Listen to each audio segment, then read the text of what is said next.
38th and Chicago is almost dead center of the 8th Ward, and it's a connecting spot for a lot of different reasons. It's a connection of neighborhoods. 4 neighborhoods converge there. It's a connection of transit corridors. Historically, it was a streetcar corner. And it's also a corner that a lot of people have, in past decades, associated with some crime and safety problems and challenges for the 8th Ward. And I think a lot of people avoid the corner because they're concerned about their personal safety. I know my own sister rode the number 5 bus that stops at 38th in Chicago for many years, and I was always worried about her getting home safely at night just because there was a lot of activity going on at that intersection, which is really not the kind of thing that you want to see. When me and my wife came to move here, we saw a lot of activity that just wasn't safe. People used to sit in front of our walk, and I just turned the water on my lawn just to get them to move along. And that was sort of the epicenter for South Minneapolis, as being the problem corner. And I knew moving into the neighborhood that that corner, what can be done? What can we do with that corner? It seems like there's so many places in the United States that I read about that have had this sort of inner city mentality. And what do? I mean, the cycle of cities, the cycle of neighborhoods, the sort of riches to rags to maybe something new. I'm kind of a history geek. I'm really interested in local history and specifically history in the immediate neighborhood. One of my pet passions about this project is the preservation and restoration of the building itself. It was built in 1915 originally as a silent movie house. It remained a movie house until about 1952, I believe. It closed down almost simultaneously with the last ride of the streetcar down Chicago. It was pretty much gutted and converted to a retail store. It was a varnish shop for many years, and then I believe it became a furniture store. And then in 1985, the previous owner, Rec Brothers, bought it and had been operating it as an auto body shop. The neighborhood has said that they wanted this art center, and so we picked up on that and we really ran with this one idea. And I think we're able to, because of our varied backgrounds, come together and really make a difference on this one issue. The Chicago Avenue Fire Arts Center is a nonprofit organization that's focused on art forms involving heat, spark, and flame. So it's things like blacksmithing, metal welding, jewelry making, glass.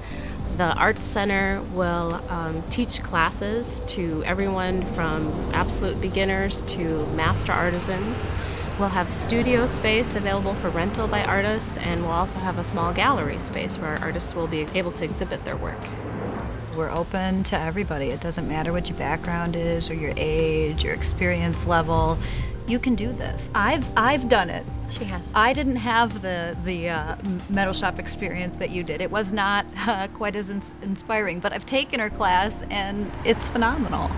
Well, it's a really new experience. Like, I had never done anything with metal before, and it just gives you a new thing to talk about to people, and it could be considered hard work, but since you're having fun, it really doesn't matter. I'd call it like epic metal sculpture work. You know, the SPIG project started as an attempt to give youth a way to express themselves and to give back to their communities in a positive way. Each time when they get started, she'll get the kids in and they'll say, oh, I can't do this, or I'm not artistic, or whatever, but they are. I think it's a really good opportunity for kids to come in here and express themselves.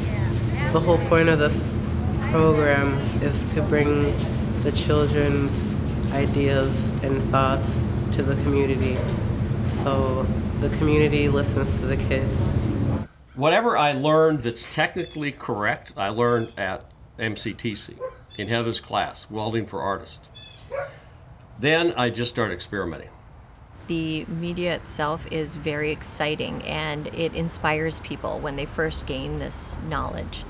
And I like to see just exactly what they will come up with once they're exposed to this new media. So we actually just start the classes with, here are the tools, here's the safety, here's how you use it. But the art form really doesn't lend itself very well to being something that you can do on your own in your garage or your basement. The barriers to being able to operate on your own are pretty high because some of the equipment is pretty expensive. There are, of course, insurance issues. So it'll reduce, years, literally years of research and saving money to be able to go in and have someone tell you, don't do this, do it this way, and use the equipment this way. Here's the safety factors for each piece of equipment, and all that'll be spelled out. You don't need to worry about how to hook up this equipment without blowing up your building. But the most important thing about the Fire Arts Center for me is the social aspect.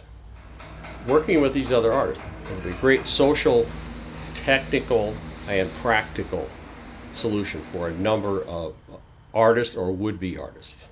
Having other artists, other creatives, other people who are experimenting in the same place, in the same space, who are there to support one another, teach one another, and really bring something to one another's art. I think that that's part of what art is all about. You walk over to somebody's cube or work area and you see what they're doing. Before you know it, your mind's going, oh wow, I can do everything here. People, they have always wanted to do this. I've always wanted to try sculpture. I always wanted to try metalworking or jewelry. I've always wanted to do that, and how can I do that? And how people that actually take my classes, I want to take this further. I want to go to the next step, and where can I go? And now there'll be a place. Now there will be a place for them to go. Every week, I'll get an email from somebody who lives nearby, somebody who lives near the intersection saying, when are you going to open? We're so excited about this. I can't wait to, what can I do? When can I take classes? How can I help? I want to go over and hug the building, And that actually happened. That did happen. It's truly people who live in the area kind of taking back the area and saying, we see more potential. I plan on being in this neighborhood for a long time, and I want to leave it better than I found it. We're so close. We're very close. We can taste it. It keeps us awake at night. The building will come, but I think that you've already established roots. And with that, with the building, you're going to even do a whole lot more, not just for young people, but for just the idea of the community being able to come to create some things that are going to make things beautiful.